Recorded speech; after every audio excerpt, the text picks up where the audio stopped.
This program is designed to provide general information with regards to the subject matters covered. This information is given with the understanding that neither the hosts, guests, sponsors, or station are engaged in rendering any specific and personal, medical, financial, legal, counseling, professional service, or any advice. You should seek the services of competent professionals before applying or trying any suggested ideas.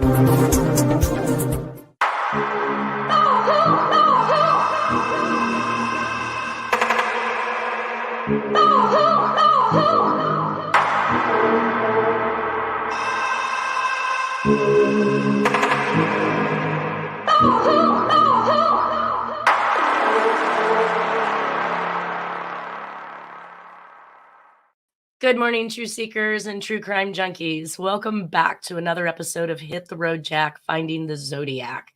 We have our DB Cooper episode that we are continuing with today and a solve that has been done by somebody else on the internet. I want to first at least welcome to the show Terry Batcher. Hello. Good morning. Good morning. And Nolan Del Campo. Good morning, everyone. Good morning. I feel like you have my same chair. Do you have my same chair, Nolan? I do. I just bought it about a week ago. It's awesome. Yeah. I love it. It's so awesome. Yeah. Oh, yeah, I need one. Yeah, see the back? Yeah. Yeah. Oh, I got it for half off. I did too. Staples. I got it for like $119. I thought I would never appreciate anything that was gaming because I'm not a video game player, but this is a video gaming chair. I love it. I'm like, these people have this stuff on lock. Why didn't we know about this? And my butt is so happy. I don't even know how to explain. My last year, I think. Yeah, I think my last year I had for about, I don't know, 15, 20 years. So when you sat on it, it was like you were just sitting on cardboard and hardwood. There was no cushion left in it. And I didn't know how good my butt could feel until I got this chair. Now I love my office. That's funny. What brand is it called? What's it called? What brand? It says Emerge. Emerge. It's a video gaming chair. And of course, the arms flip up so you can actually get underneath your desk. Most of your chairs with arms, you can't slide your chair in under the desk because the arms are in the way. So those flip up. And then, of course, it reclines like you saw us. We're rocking away. Nice. I love you, Nolan. Mine and let's see. I'm not sure if Harriette is here with us yet or not, but if she is, I would welcome her to the show when she comes in. Oh, I'm here. Yay! Good morning, Harriette. Yeah. How are you doing? He said something in a blurb, and I said, whatever you said, just patch me through. Get me into the show ASAP, please. All right. Well, Go ahead. Sorry. Oh, no, I was just laughing when he said whatever he said to me, and I said, just as long as I'm in. Okay. You're in. I promise. I think he said basically, don't speak now. You're not going to be unmuted. So, just something like that. I don't know. But anyways, yeah, I mean. Either way. Yeah. Okay. So I actually was contacted by a podcast viewer, somebody who's been watching the show. Obviously, he has an adoration for Tom Voigt like I do. Oh. So he sent me this super long article that this journalist had written in regards to Tom Voigt. And of course, as I read through it, it's like, wow, everything that's in this article is what I have said on my show. So I'm glad somebody's finally jumped on board. But I think that it was literally like Butterfield or somebody like that, is basically calling out Tom Voigt. And it's that zoo crew over there on the other side. They're still a zoo crew themselves. Either way. I told him, I said, I really appreciate the article. I feel most of it is true. And I've probably spoken every single one of those words on my show. So to follow that up, he had indicated that he had written a poem for Cecilia Shepard. And I asked him to forward it on, and he did, which I thought was actually a beautiful poem. He said it is published on the internet, so he did give me permission to read it on the show. Tony wrote this poem, and it's titled Cecilia. It says, calm water on a sunny day, deeply tranquil in every way. Beneath an oak beside a lake, a psalm of eternal heartache. A black hood was his disguise, sunglasses hid his heinous eyes. Nothing can forge such sadness as a man's plunge into madness. A mass of years have passed away. I bow at your grave today and say, a poet's song for someone so brave, and lay pink camellias on your grave. Oh, I got goosebumps. That was sweet. Well, I can tell you that I know that Jack is feeling quite guilty in the 70s and 80s. So, but you know, this isn't about Jack. This isn't about Jack. This is a poem though. But this is a poem Tony wrote. This has nothing to do with Jack. Yeah. Okay. I'm just agreeing that that's the same sentiment, that something's going on there. But it is a beautiful ending, you know. It's a beautiful poem. He was told that he couldn't possibly come up with a poem. What's that? Sad but beautiful. Nolan? Sad, but yes, definitely sad but beautiful. Yeah. But he was told that he couldn't possibly come up with a good poem in regards to the Zodiac and Cecilia. And in fact, he did. And so I was proud to share it. It was very moving. Last week, we left off on the page of the D.B. Cooper solve that is on the internet in regards to the Playboy Magazine cutouts and the letter "Am alive and doing well in hometown PO, the system that beats the system, D.B. Cooper." The page that we left off on was where the L and the I in alive was pulled from, which is a page that literally alludes to a mannequin head, a faceless mannequin head, a wig, and it looks like some other products that are around them. Now, this guy actually said that these cutouts come from an article that shows a faceless mannequin with a toupee or wig. It wasn't clear at the time if the FBI publicized sketch was correct, and there are theories the hijacker wore a toupee. Let's address that.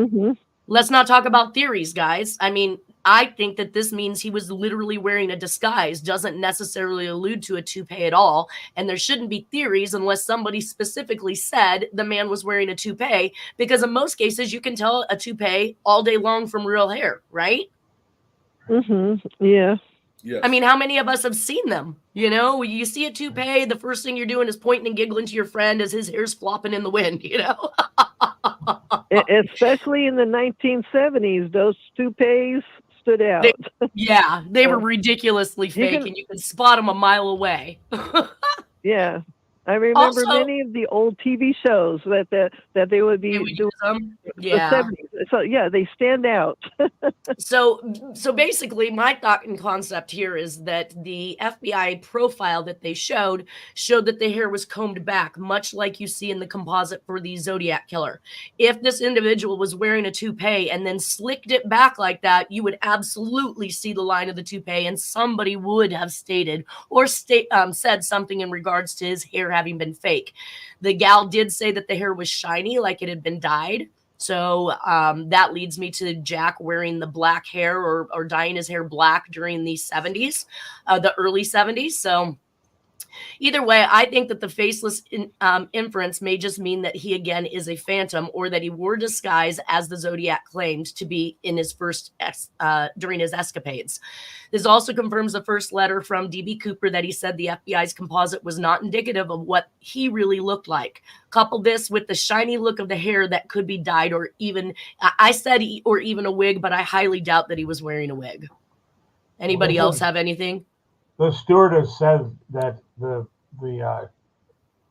description of the guy was completely bogus. That was one of the things I sent you today. It's it's in Wikipedia, where they said the composite of this guy wasn't at all even close to what the guy looked like. Right. In other words, it's fake news 101. Exactly. Yeah. And that's what we're really trying to just bust out here and show everybody, is that the public has been being conned about these crimes for way too long. Oh, yeah. That brings us to our next slide, which is the D-I-N-G in doing was pulled from the Dry Martinis was born 100 years ago. Now, this guy that did this solve said these cutouts come from an ad showing a martini cocktail in an hourglass. The author appears to be saying time has run out. The hijacker drank bourbon and soda cocktail on the plane, not reported by the media before the postmark on this letter. So I only have 2 statements here. Time reference, right? Right. Exactly. So this is nothing more than a Zodiac 101 to the watch, to the time, to the inference of time in general. We know that he didn't drink a martini on the plane. We know that he drank a bourbon. So I would have to go to the latter side of the time reference versus the alcohol reference. What do you guys think? Yeah. 100% agreed.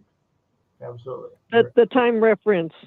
Right. Absolutely, the time reference. This is Zodiac 101. Yeah. Absolutely, Zodiac 101. Absolutely. Everything we see is Zodiac 101. I got many. I'll just be really quick. Many of these decoded missives, you'll even see that he's somehow rearranging the numbers, put in the date and the time that the message was sent. So it's all very important. Yeah, it's all very important. Right. So the next one, his document.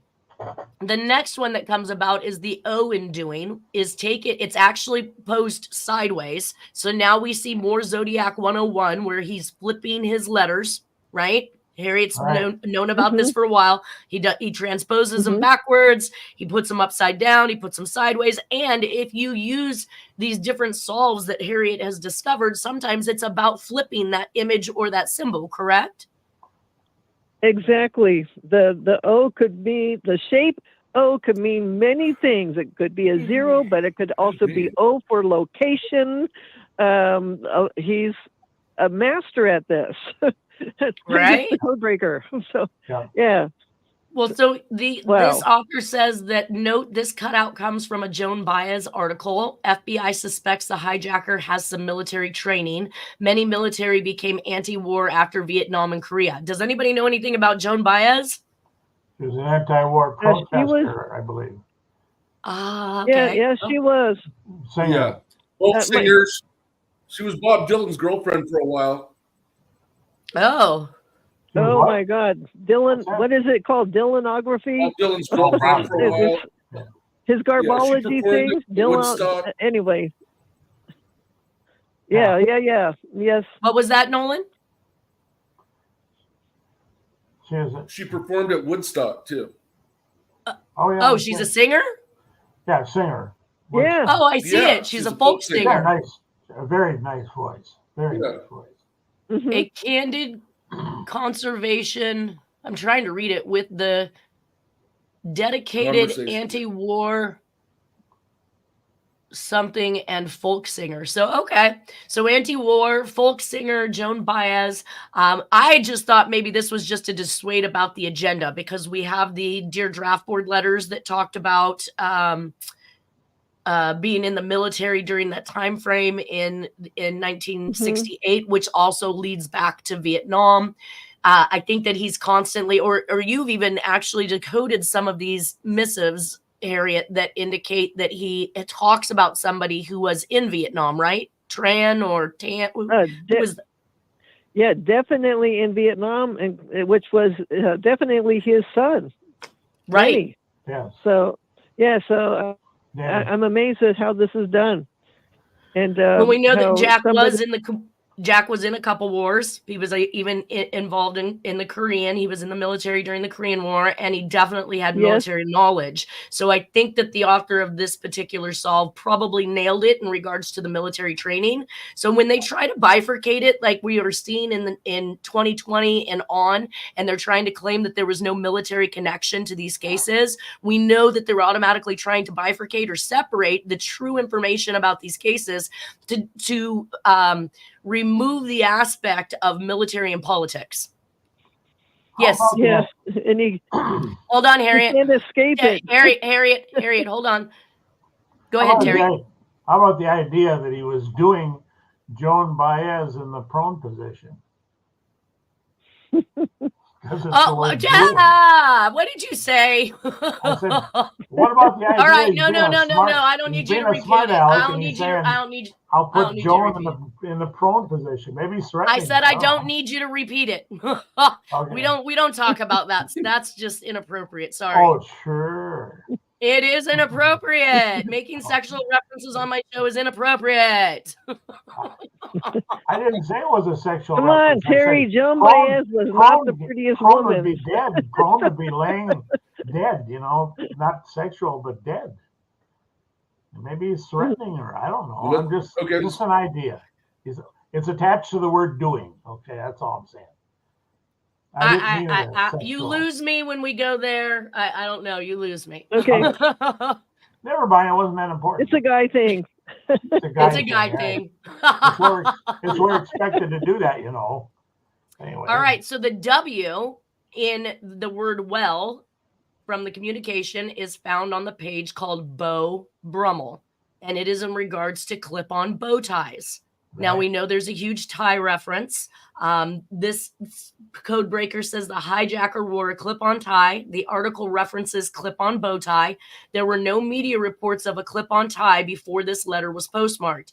If you don't wear a long tie, you probably wear a bow tie. And I know that Terry has things to say about the tie. Lots of things. You want to go into any of them right now? Or you want to continue with what Go for it. Well, the clip-on tie was said to have had over 200 highly specialized particles on it. That's big. I mean, you'd have to have quite an imagination to get 200 separate highly specialized particles on it. Or be involved with some place that had all of those materials available. One of the things I sent you today was about, in the Wikipedia one that I sent you today, they point out the name Tectronic, and one of their was it Teledyne or something like that, I forget the other, as being that was referenced by the D.B. Cooper caper. In other words, that's in the public domain. I mean, that's with the Wikipedia thing. But yeah, the boat the tie, the clip-on tie, not a bow tie, but the clip-on tie had a lot of highly specialized particles on it. And I think that's a massive statement. All this is, so when I was saying, and you got to remember that, going back to the last thing we were talking about, one of the persons threatened down there on the D.B. Cooper caper, he says, I'll do that guy. When I'm saying he's doing somebody, he's talking about doing them in. Well, did Joan Baez die? Was she murdered? No, I'm just saying that he's saying I'm saying, is he saying he's doing her or threatening to do her like he did on the guy that's the picture of the guy that's in the Black Dahlia document where he says, I'll do that guy too. And had a picture. I think so. Well, he said his Jack style means he's probably doing them in.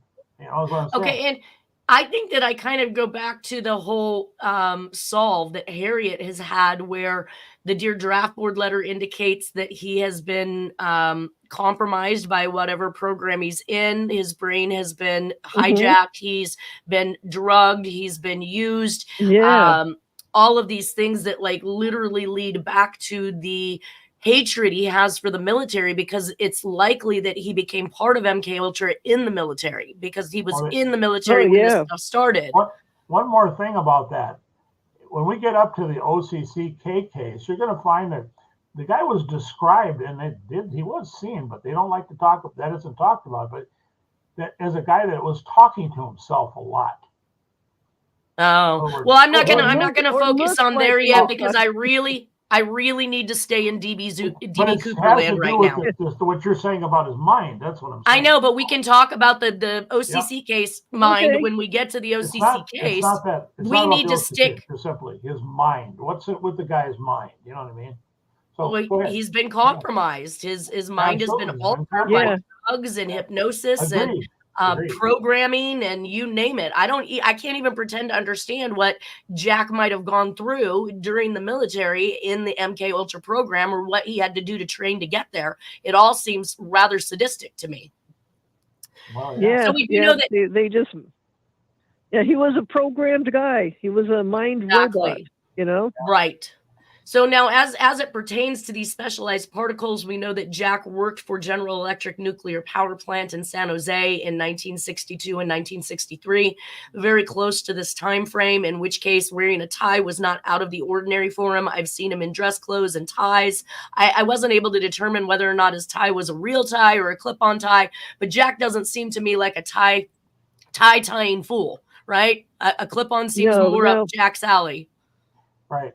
I thought that the most important clip-on tie particle was, I believe it was lithium tantalate, which is a crystal. When heat falls upon it, it changes its voltage, and it's used in infrared detection. And I'm thinking that this guy that jumped out of that plane would have really been handy if he had ground references. Right. And it had infrared lanterns, if you will, big ones, since 1953. So this country had that technology. Now, whether or not it was shared in 1970 or not, it probably wasn't, because I don't think that infrared detection became a bigger thing until some years later.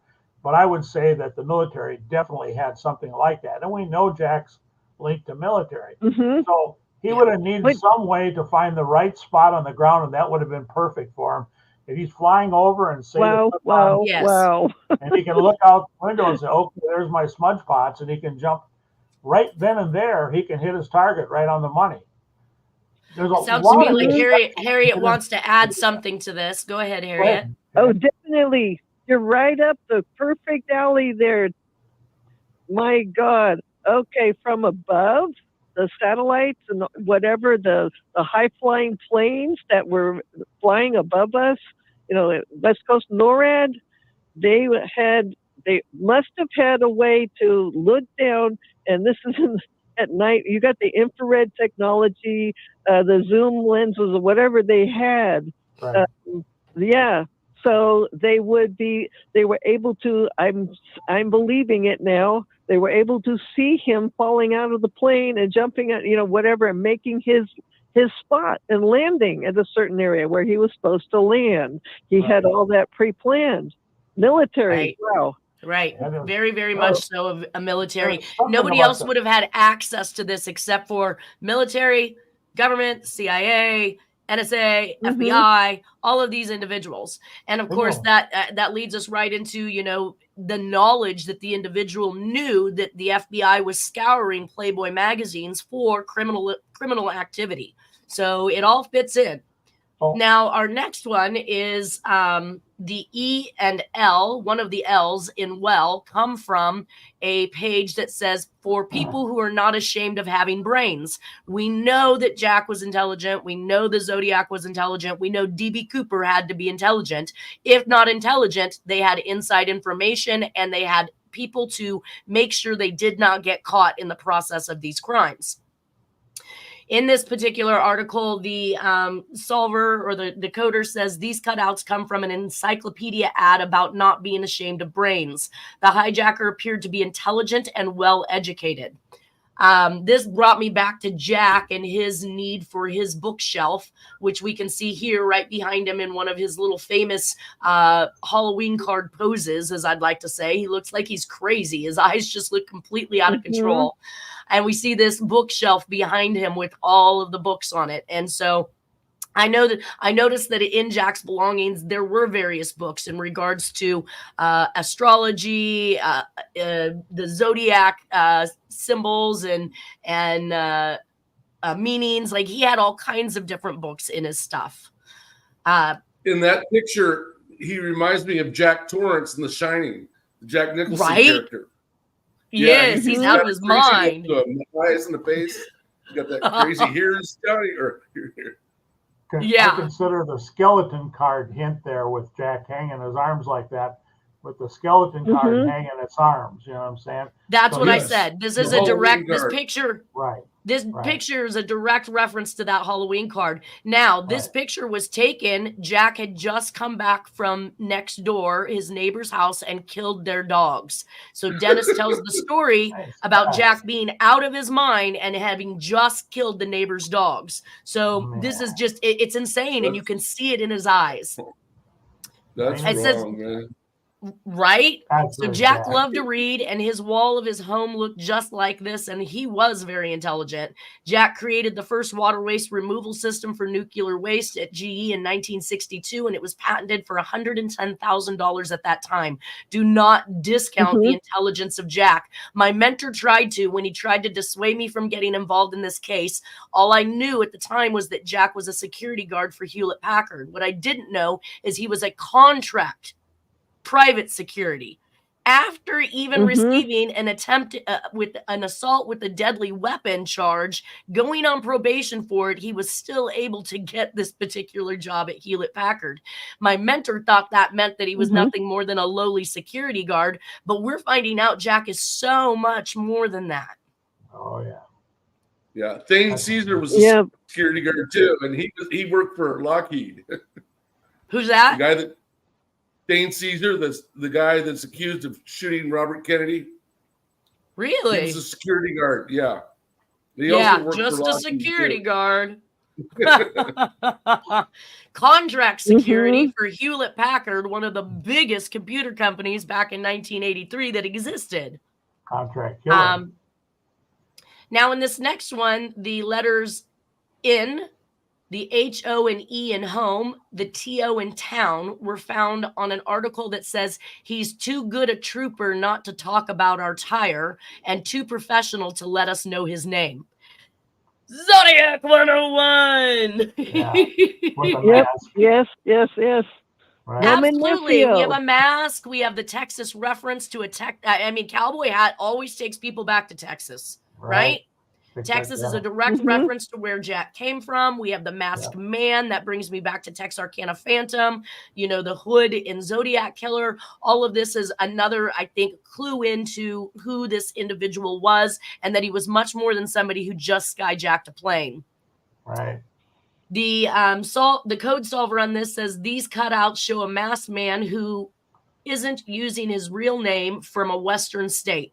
The FBI doesn't think Dan Cooper is the hijacker's real name, as shown on the plane ticket. He is suspected of being from a Western state. Bingo. Yeah. Yes.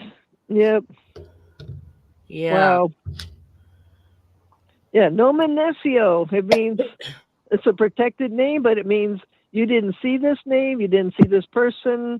You're not going to find any data. Nothing. it's nothing. Wow. Right. So I'm seeing that a lot lately with Nomen nescio Jack. Nomen nescio Zodiac. Anyway. Right. So, yeah. Well, the M in home and the N in town came from a page out of the Playboy book that said the A, B, C, D, E, F, G of love. Now, the M and N came from the direct link to Magnavox, and this article is showing radios, recording devices, TVs, tape recorders, things of that nature, which we know Jack was in possession of all of these things during that time. I'm not sure if he was pointing to the A, B, C, D, E, F, G, but that almost sounded like he was referencing some of his cryptic ciphers and things like that. At the same time, we know that Jack was into TV repair and ham radio and all kinds of stuff back at this time. This guy says these cutouts come from an ad about letters. Every letter stands for a gift you would be proud to give. Appears the author is saying the cutouts within the letter have meanings related to the ads and articles. What is your take on that, Harriette? Oh, you're hitting so many things there. Oh, God. It's just a hint that you need to anagram everything there. All this stuff that this person did, if I were to anagram it, I would be telling a story. He's trying to tell you in another way to find a way to tell the true story. And, you know, he's trying to say, he's trying to get a message across to people in the White House. That's my take. You know, make sure that you got the story correct. Remember him, nomen nescio. But this happened and that happened. And please, you know, make sure you check the time, the date, the names, everything. And another thing I just wanted to say real quick, you brought up about Bro Bromo. And we're bringing up about the music industry. You know, you got Joan Baez, of course, Woodstock with, what's her name? Definitely. Oh, you said it's Bo Beau Brummel. So B-O-W, Beau Brummel is in reference to the ties. Well, that's what I'm saying. There was Beau Brummel and the Brummel Stones. Really? Yeah, Beau Brummel and the Brummel Stones. They were the same genre of rock, of Janis Joplin, Joan Baez, all of that.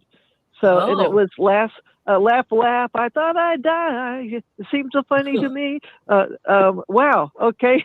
that song. It's very Zodiac-esque. Thank you for the serenade. Haven't had that in a while.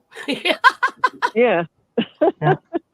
So laugh. I thought I'd die. It seems so funny to me. That stuff you see in Jack's Zodiac stuff. He's taunting people. Laugh. You thought you got me.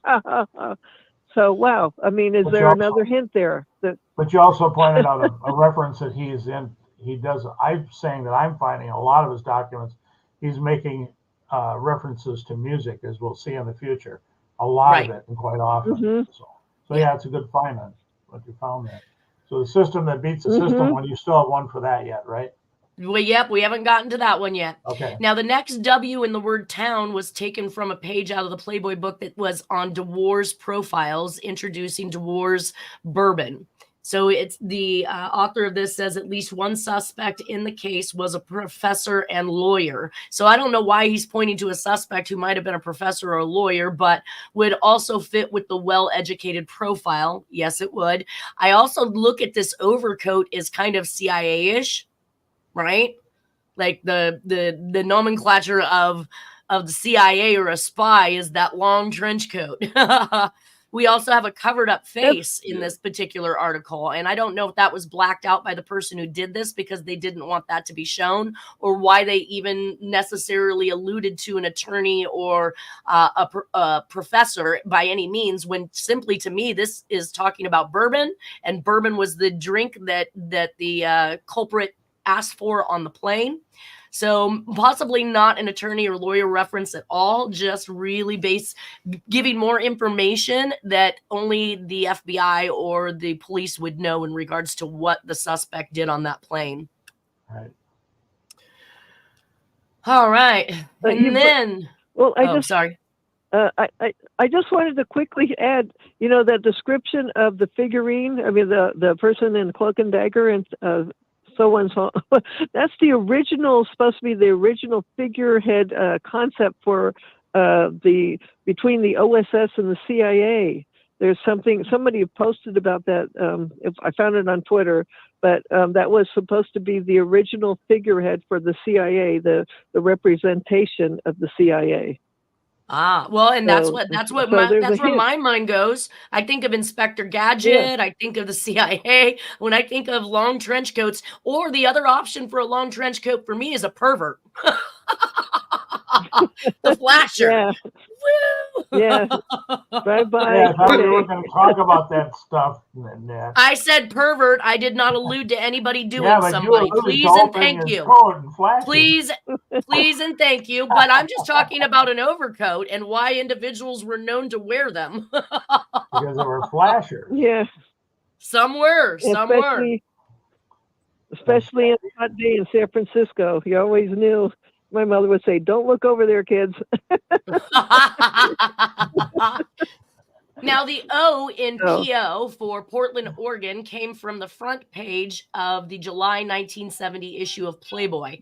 And what we find in this particular image is a girl upside down in water. She doesn't really quite look alive. It almost gives me that impression of drowned, eyes open, upside down. He actually, I guess it says the picture of the girl on the cover is upside down. The letter O is turned upside down on the D.B. Cooper letter. So now we have a changing and rotating of the actual letters again. And not many people knew this at the time of the Playboy magazine released. So literally the O that's taken from this and being turned upside down really kind of takes me back to Donna Lass, upside down and around in the snow. Mm-hmm. Just another hint. We know that the Zodiac Killer had started to dump victims in or around water and waterways like canals, culverts, aqueducts, rivers, lakes, and storm drains, or washing of the bodies as seen in many of the cases. probably to destroy evidence. This woman could appear dead to this killer and remind him of his deeds. Upside down letters are indicative of Zodiac communications, and if the public hadn't seen this yet, it means more inside information the hijacker had. Oh, and that brings us to the system that beats the system.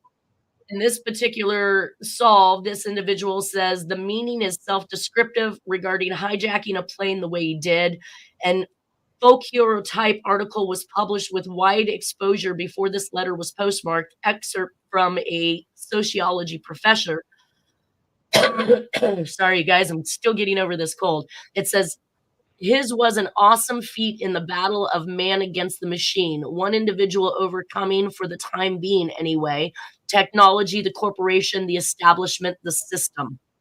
Now, I recently was watching something in regards to an African-American woman who was fighting the system to get herself into Congress. And one of the statements that she made in the movie was the system that beat the system. So literally overcoming the government and their system was her goal, to get herself as the first African-American female into Congress, which she absolutely achieved. So this would be Zodiac Killer's ultimate taunt, as he wanted everyone to know he could beat anyone. And eventually this did include the CIA. So I think for some time that his deeds were looking to outsmart the FBI and law enforcement because of that infighting between the FBI and the CIA. And I think that based on Harriette's solve, where he's eventually not getting paid for his deeds, and he's screaming and he's yelling that he's all messed up from what they've done to him, and he's still not getting paid, that this would literally, to somebody like Jack, be him being the system that beats the system. So in 1972, this was a way to say that we can beat the government and the likes. Confirmation of the Zodiac taking his payment that the government failed to give him for his deeds was kind of what I thought. The reference to beating the system is so true if you believe that this is a CIA job done to embarrass the FBI, who has received more funding from the government, while CIA programs were cut, such as the MK Ultra and others. And I know that you have a lot to say on this one, Harriette. The system that beats the system. I'm looking for it in my book, but I don't seem to have it here. So do you have the solve there, or? Because I know there was a lot that ended up saying something, that's like and he's definitely saying something. I think he's saying something about the PA system for Janis Joplin. I thought we had already. That beats this. I thought we had already covered this solve, but maybe we haven't. Maybe it's at the end of this. But I think the next solve that we're coming up to is going to be the Revolution letter. I think we've already discussed your solve at the beginning. I have that. All right, Terry B., what was that? Well, I'm just going to simply say that you guys, I got corrected by Bruce A. Smith a few times I've talked to him, and he said you guys should always remember to mention the NSA as well. So right. As you do your solves, you may be seeing something about NSA, because they're big and powerful too, and ugly, and have all the telephone calls monitored and all that stuff. So. Oh, OSS, NSA, CIA, FBI, all of the programs. OSS is outdated term now. Go ahead, Nolan. Do we know what brand? Do we know what brand that stereo system is in the speakers Sylvania. there? Sylvania. Doing the advertising. Sylvania. Yeah. Okay. Well, and it is referencing a radio. I'm sorry. A record player and speakers. Yeah, it's a Sylvania record player, and it looks like a more modernized one because we have buttons instead of levers. So, and it looks like you can even control speed and other things. Player together. Right, and right. And the 8-track too. It looks like it's got a slot for an 8-track on the right-hand side. I feel like that's a little small for an 8-track, but I mean, if I was just because 8-tracks were fairly large. They are large, yeah. I thought maybe they fit in that right-hand slot there. I can't tell though over this picture. Did they have 8-tracks? For an 8-track. Yeah, I feel like it's too small. Like maybe it's some type of a. Some of those 8-tracks didn't stick out very far either, though. No, but I was just talking about the width and the comparison of the size of that notch or hole in reference to the overall size of how big this record player might have been. It just seems a little small for it. And especially when you're looking at the buttons next to it, those buttons, are only about yay big, and it looks like you could probably put about 5 of them together. I feel like it's a bit small, but it could be. It could be a smaller version of the 8-track. Who knows? It's definitely pre-cassette era, that time frame. The cassettes weren't out yet. 8-tracks were still big then. Now, this brings me to one of my more interesting pages, because I think this is where the decoder of this particular solve was a little bit off. He says that the D in DB comes from the page that this is the only non-cover page cutout letter from June 1970 issue. Appeared important for the author to have a lighter ad included. The hijacker used matches on the plane. This fact was not reported before this letter was postmarked. If you don't use matches, you probably use a lighter. Kind of a bit of a reach, at least for me, if he's, putting together a butane lighter when that isn't indicative of what the suspect used. But what I noticed was in the top left-hand corner, the words career killers. Now that brings me back to what Jack really was. I'm sorry, you guys go ahead. A hired gun. Hired gun. And you're talking about lighting, setting something on fire, and you've got the by fire threat. By knife, by gun, by rope, by fire. He got one of his threats in from that page. Well, and it's taken out of the word medico, which was a refillable butane lighter back at the time. But I couldn't help but noticing that right next to it is a complete article on career killers. And it made me think of something that Jack had written to his mom's husband or significant other at one point in time. Jack wrote on an envelope, and he mailed the envelope and probably the contents in it inside back to Red. And Red was somebody who was dating his mother or married to his mother. I'm not sure how that one rolled out, but he said, Red, what is that? Oh, I guess. You're right. That is. I guess I'm going to have to go down there and fly a red flag. Literally meaning to most people, if you're going to fly someone as a flag, you've killed him and hung him on a pole. Wow. So basically, he has sent the form for whatever it is that he's upset about to him at one point in time, and Red has not done anything about it. So Jack is still getting mail in regards to it, and he's saying, I'm going to have to go down there and do something to you if you don't take care of this. But it was an interesting statement. I don't think that I would ever say to anybody I knew or loved or friend or family or otherwise that I was going to fly them like a flag. Isn't that a killer reference, like a killing reference? Well, it's definitely definitely. What's the proper word here? It's definitely showing some threat.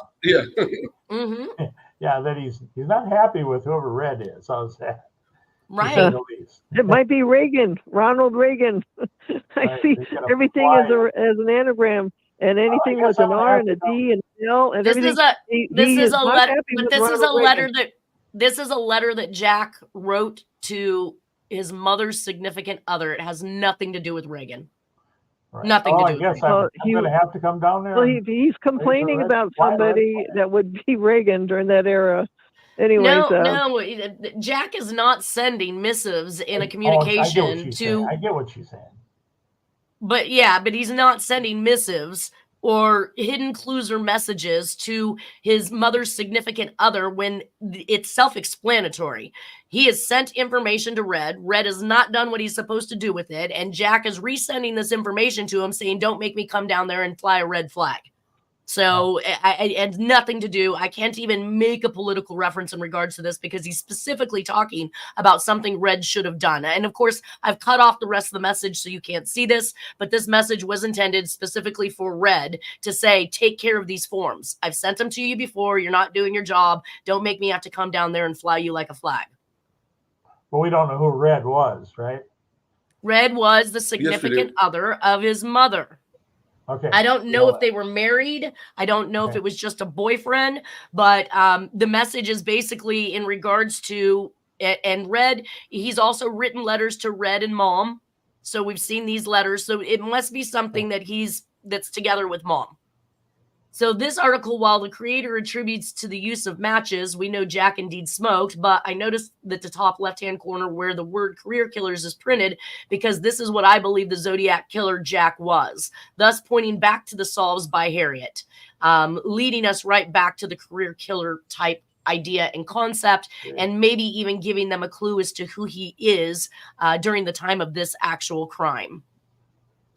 Yeah.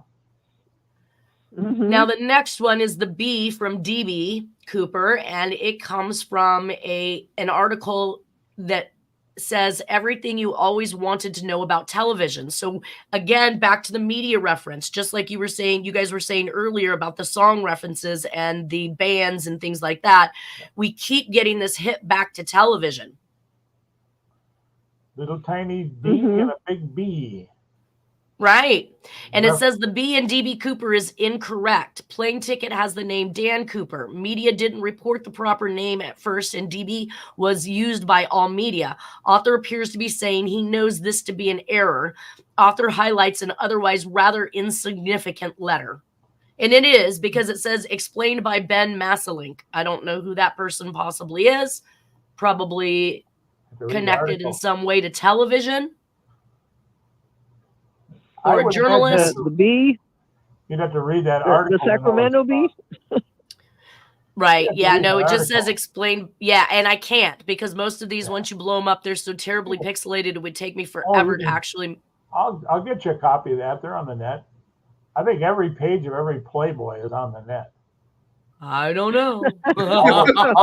What are you saying about yourself there, Terry B? I don't own any Playboy magazines. I'm just saying that I've at times seen copies of certain Playboys where there's collectors that are looking for ones that are more obscure. And well, this one says you read the articles. Every single page. I don't know why they would. Yeah, I've read a couple articles on Playboy, but not for, 30, 40 years. But what does that mean about television? I don't know. I'd have to read that article. Yeah. I know that this, along with the Magnavox ad, is screaming TV for some reason. I believe that the players at the highest level of media are involved with what's going on. Things like Hearst, Hollyweird. There's definitely it almost the theory that comes to mind for me is that all of this was created in order to make money off of, to sell newspapers due to the horrificness of the stories, then to keep it a mystery so they can continue to make movies and more money off of it. People can write books and sell books that are untrue. As long as this doesn't come to light and is never solved, they can continue to make money off of it. But Jack definitely has extensive knowledge of electronics, but maybe this is leaning towards the syndicate and its involvement with TV, movies, and newspapers. Yes, Terry. You can probably type in Ben Masserlink and Google him and find out what he's all about and what he's written. Right. I'm sure. You know. I think the bottom word I see on there is parody, so it's like I can't read all the words either way. I've seen a clear copy of it, but not recently. Now, this one I'm really confused about, and I didn't have any notations, but the COOER in Cooper, we're down to 1 minute, you guys. We do not have time to cover this slide. We will definitely have to come back for this one at a later time. Is there anything that anybody wants to say last minute? Oh, wow. Okay. What? My clock is off. That is not the last minute word I thought you'd say, but Jack would love the reference to time. Thank you, Nolan. All right, you guys, everybody have a wonderful weekend. Thank you, Terry, Nolan, Harriette, for being here. We will see you guys next Friday. Everybody enjoy themselves, and I hope weather is better for everyone this next week. Take care. You too. Oh, it was beautiful here. Snowed. Bye. Okay. Bye. Bye, you guys. Oh,